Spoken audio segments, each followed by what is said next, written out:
So the first one's going to be something to the Patriots here in the Drake Maye conversation, okay? Okay. All right, Mark Floyd, our first question here. Would love to hear Big Phil's take on Drake Maye or any of the rookie QBs you two may see differently. Thanks as always, right? Hashtag love the pod. Patriots, 2 QB thoughts. So, yeah, go stay with the Patriots. Don't delve into any of the rookie other quarterbacks. Yeah, no, we'll hit there's that. so much and all that We're gonna about get all to these it. guys. The Patriots, okay, Yeah. they took Drake Maye. I understand, to a degree why they did. He's got all the things you look for. In other words, big, mobile, not as mobile as I think everybody thought. Yeah. But as I watched him, he was built up so much, so maybe that's what changed me a little. Better runner, not as good a mover in the pocket, I think, not is as good in the pocket. what Yeah. bothered us. He's a big dude. Right. He has a unbelievably strong arm, I think. Yeah. And I'll just say this. Down the field, which you and I have talked about, and I'm sure you said it too. You talk about all these guys with Florio here on your podcast, everything like that. But down the field, I think he's really good. Yeah. When I say down the field, I mean down the field. Yeah, right. Throwing 40, 50-yard throws. Right. Because he just does it the right way, and he's got great. It's one of the few times he mechanically gets in good positions to throw the ball. Right. It's perfect. Right. It really is. Yeah. And on the run, oh my gosh, he made some of the throws on the run.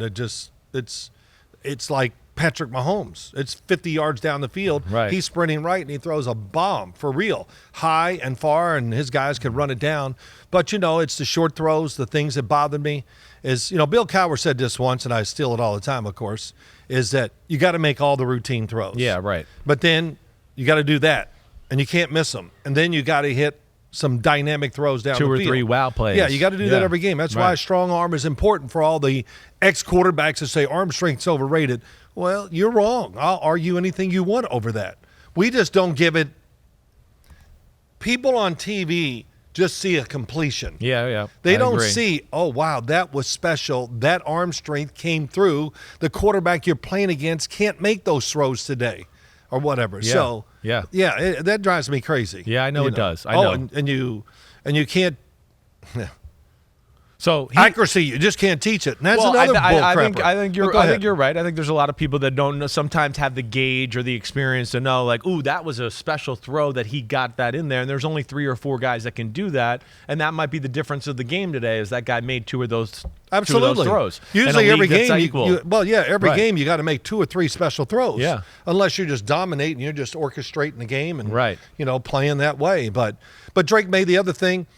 He does have what I call a little hitch in his throw at times. Yeah. And when he does, he misses. Yeah. And there are a lot of easy throws. I saw it a couple times in his pro day, so, that bothers me a little bit. And the other thing is, most quarterbacks, you got a base, you're back there. He gets his feet together all the time. Way too and much. It's a terrible spot to be in. Yeah. Now it's going to affect how you throw the ball, I think. And, I think it does. Definitely. And more moving parts, yeah. Can he fix that? Well, of course. Yeah. The little tick that I see, I think that's the word to say it. Yeah. Tick. Yeah. It's a tick. And, it's hard to notice, but I saw it.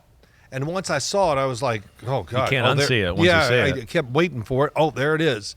So, but, look, he's got a lot of things that are in his court. I think the talent, like you said. The last thing I'll just say, which we won't get into right yet, why in the hell did you draft Joe Milton in the 6th round? Well, yeah, I think I mean, you're a rookie quarterback, Right. and they draft another rookie, and Joe Milton's not a 6th-round draft pick. Yeah. As far as what we're talking about, Right. Big, athletic, unbelievable wow factor, arm, right? Wow. So Yeah. doesn't have the experience, is not as polished as Drake Maye, but it just brings something dangerous. else into it. Does right. There was enough there already. I say this always: when a quarterback walks on the field, and if you're the starter, you always want to be the best thrower. Yeah. Okay. Yeah. So right. if you mess that dynamic up sometimes, Yeah, it can change the way the changes team looks like. Right. Yes. Right. Now we're talking about rookies. Right. We're not talking about a proven veteran who doesn't care what anybody does because he's the man. Right. And so that's going to be interesting. So that's my Yeah. for the New England fans. That's just one of my takes. I think that's listen. We both saw the hitch and the giddy up. There's the footwork stuff we talked about. The talent is there. The one thing we've kind of gotten, I think, that I've had to adjust to is we are seeing young quarterbacks fix themselves more now than ever, right? Absolutely. 10 years ago, I think we would have saw Drake Maye throw the ball and be like, well, he's screwed. It ain't going to get fixed. Yeah. There's not enough people out there that will know how to fix it, and it just won't happen. Now I do give it a chance, but there's a lot. There's a lot of stuff that happens there. All right, you saw Well, go ahead, though. Yeah. Just give me an example of somebody you see and wow, he's changed and it made him a better thrower. I can think of guys right up top. Right. I mean, the first one I think of is Joe Burrow.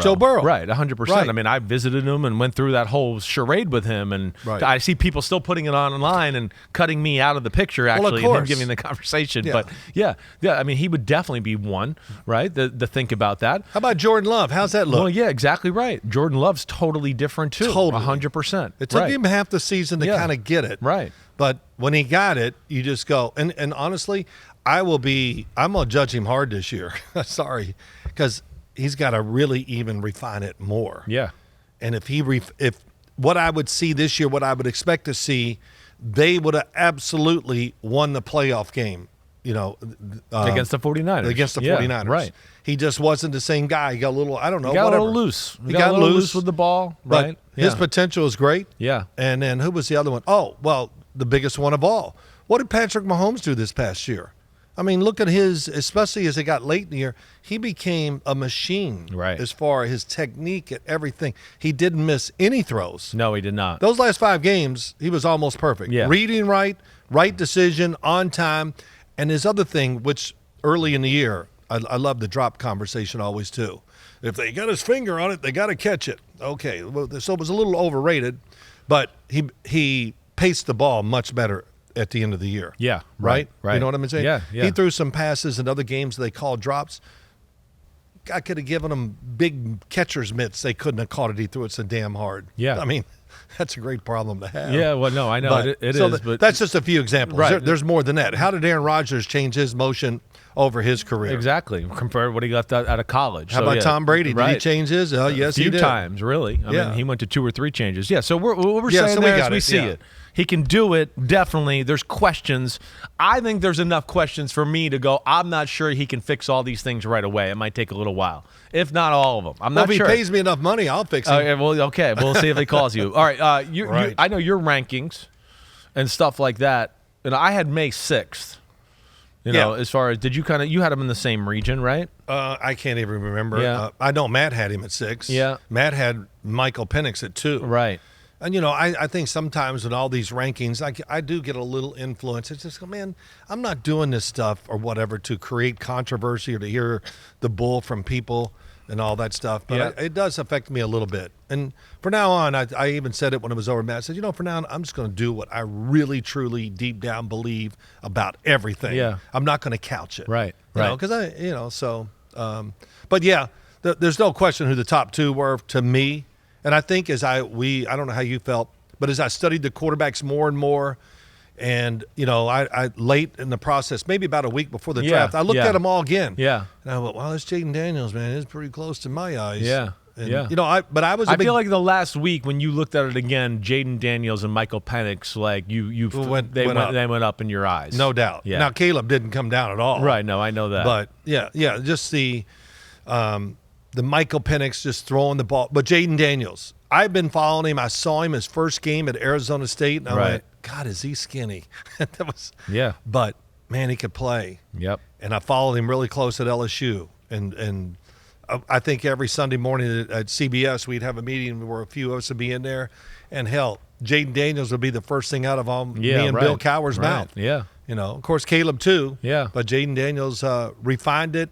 And it's amazing. He already looks bigger than he did in college. He does, and he's bigger than people realize. That's what I know I told you at the Combine. We're going to get to him too, so don't go too deep into that. Yo, what's up? Thanks for watching, homies. You know it's the off-season, but there's no off-season with Chris Simms Unbuttoned. It's the NFL. It goes all year around, all right? So hit subscribe, please, to hear my thoughts on your favorite team, your favorite quarterback, and, hey, how this season might unfold as we get ready for the 2024 season. We got a better picture, clearer look now that the draft is over, free agency, we know who's playing quarterback for certain teams. So again, thanks for watching, and remember to subscribe. Peace out, homies. Check you out soon.